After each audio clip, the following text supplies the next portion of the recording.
إن قارون كان من قوم موسى فبغى عليهم وآتيناه من الكنوز ما إن مفاتحه لتنوء بالعصبة أولي القوة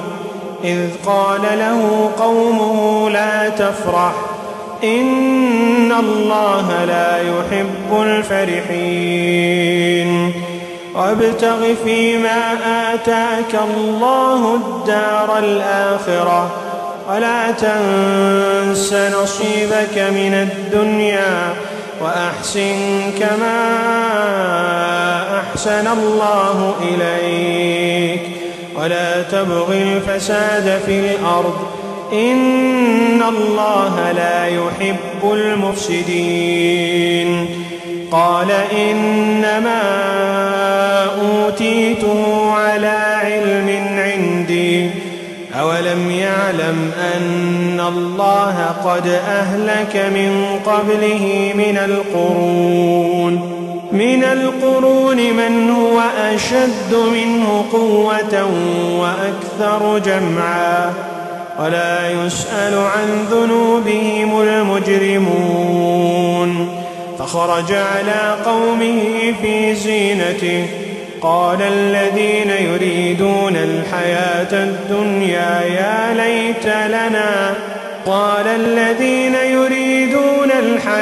الدنيا يا ليت لنا مثل ما أوتي قارون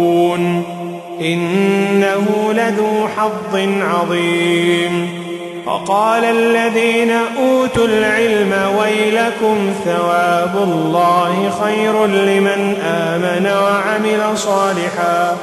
ولا يلقاها إلا الصابرون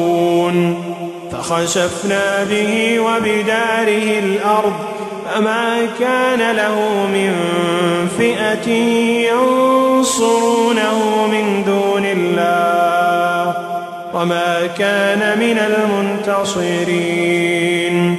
وأصبح الذين تمنوا مكانه بالأمس يقولون ويكأن الله يبسط الرزق لمن يشاء من عباده ويقدر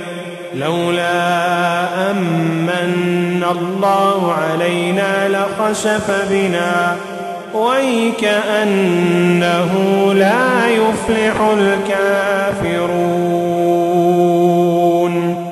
تلك الدار الآخرة نجعلها للذين لا يريدون علوا في الأرض ولا فسادا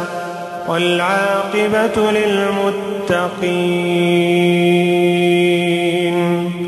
الله